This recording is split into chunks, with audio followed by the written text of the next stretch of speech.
तो भाई फिलहाल बरवाड़ा की लाइव तस्वीरें आप देख पा रहे हैं। जो है राजेश संदलाना वो अपने ऑफिस के ऊपर है। कर्नाटक के अंदर हुई जीत को लेकर के बम पटाखों के साथ में जो है आज यहाँ पर लड्डू बांटे जा रहे भाई। बम पटाखे आप देख सकते हो। फिलहाल जो है राजेश संदलाना आप देख सकते हैं तस्वीरों में सीधे पीछे।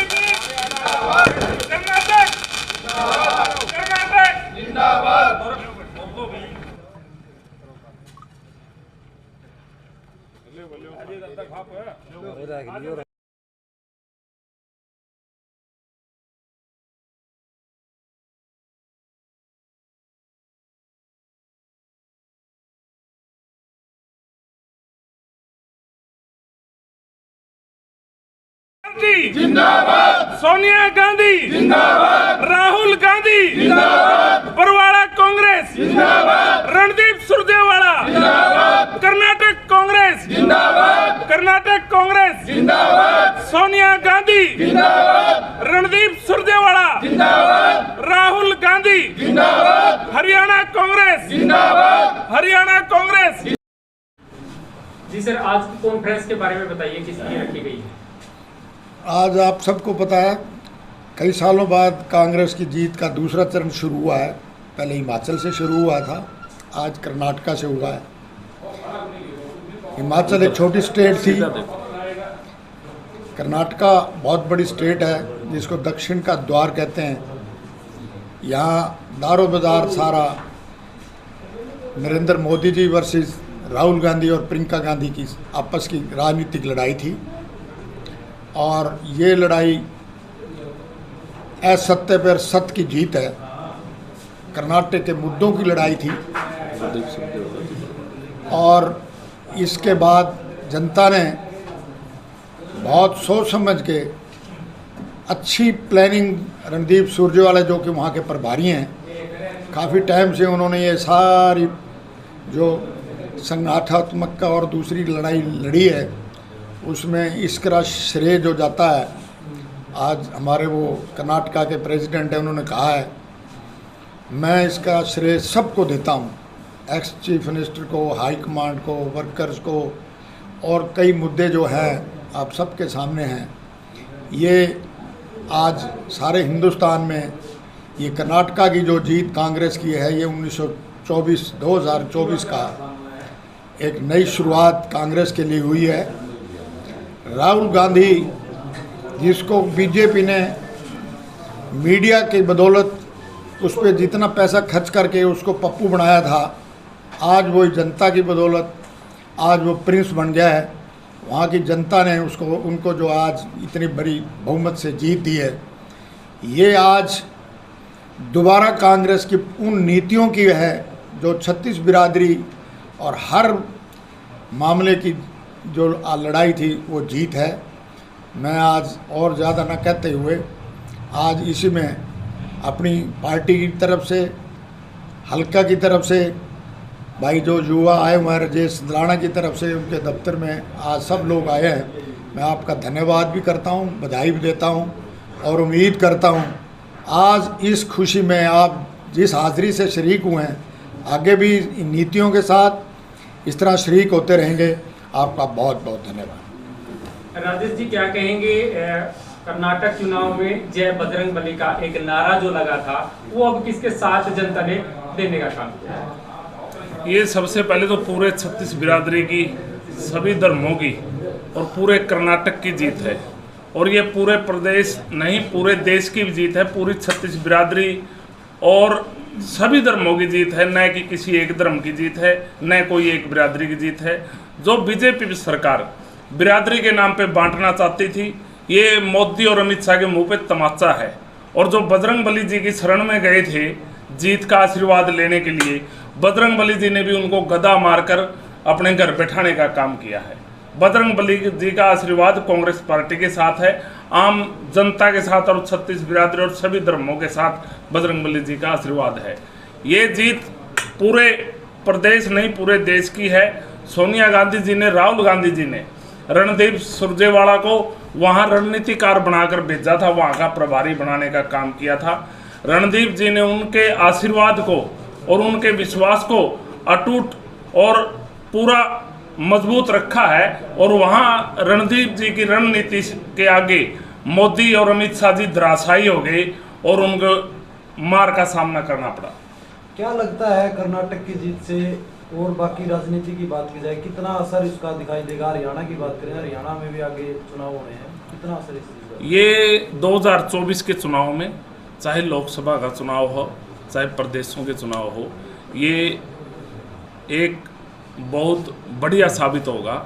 और जो ये रणनीति बनाई गई है कर्नाटका में रणदीप सुरजेवाला जी ने, इसी रणनीति के तहत उसके बाद 10वें महीने दिसंबर में राजस्थान और मध्य प्रदेश और छत्तीसगढ़ के चुनाव हैं, वहाँ भी कांग्रेस की परचम लहराएगी और भारी जीत होगी, और मोदी जी और अमित शाह के मुंह के ऊपर वहाँ भी तमाचा होगा, पब्लिक का और छत्तीस बिरादरी का, सभी धर्मों का होगा। ये लोकसभा चुनाव, आने वाले लोकसभा चुनाव में कांग्रेस पार्टी पूरे देश में परचम लहराने का काम करेगी, और इन चोर लुटेरों और ठगों को, अमित शाह और मोदी जी को घर बिठाने का ये पब्लिक, ये जनता, ये सभी युवा, सभी महिलाएं, सभी बहनें ये घर बिठाने का काम करें। कर्नाटक की जीत कहीं ना कहीं जो भारत जोड़ो यात्रा राहुल गांधी ने की थी, उसका कितना असर आपको लगता है? सारा राहुल गांधी का श्रेय है। सब जो यात्रा की थी, जो उसमें निखर के आया है, राहुल गांधी जी की मेहनत और उसकी लगन और उसकी ईमानदारी देखने को मिली है कर्नाटका में।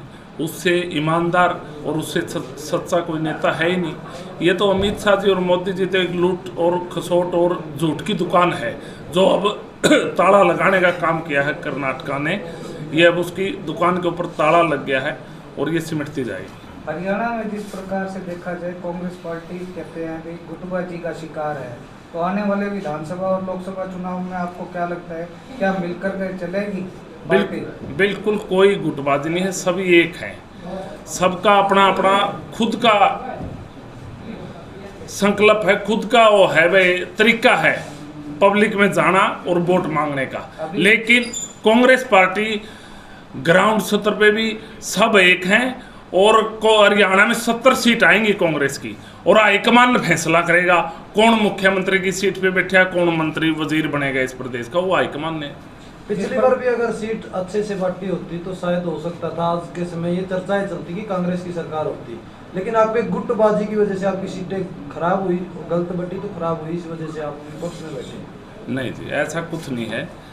ये जो पीछे चुनाव थे, ये जो 75 पार का झूठा बीजेपी ने नारा दिया था, उसमें सब भागे थे, लेकिन वो 40 पे अटक के खड़ी हो गई थी बीजेपी। इसमें खुद मनोहर लाल खट्टर जी ने माना था, मैंने 75 सीट का नारा दिया, मेरी उम्र बताई थी, लेकिन ये लोग भी बैठ गए, बोला 75 सीट समझ गए इसको। ये पिछले चुनाव में भी एक थे, सीटें जो बंटी हैं वो सब हाईकमान और कांग्रेस पार्टी ने बांटी हैं। जिसको सीट, जिसने चुनाव लड़ने टिकट दी थी, सबका अधिकार है, सबने अपने तन मन धन से चुनाव लड़ा, लेकिन वोट देना तो पब्लिक का काम था। ये बस जो बीजेपी की लहर 75 का नारा था उसमें सब हुआ, लेकिन अब की बार ऐसा नहीं है। अब 70 पार का नारा है कांग्रेस पार्टी का, सीट आएंगे 80 पार।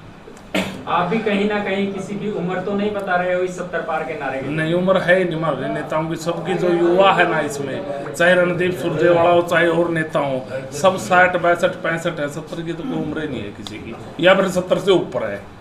राजेश जी, एक बात बताइए, बीजेपी के कार्यालय में एक सांप जो है वो देखने को मिला है, और लोग उसको इस तरीके से कह रहे हैं कि जहरीला सांप बीजेपी कार्यालय से निकला है कर्नाटक के बाद। नहीं, ये तो अपने चुनाव के सब अपने तरीके हैं वोट मांगने के।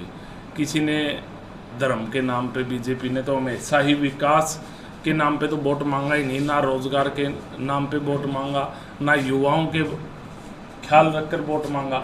उसने तो हमेशा ही धर्म, जात, मजहब, ये इस प्रकार की राजनीति की है। लेकिन कर्नाटक ने ये साबित कर दिया भाई इस प्रदेश में भाईचारा सबसे बड़ी है।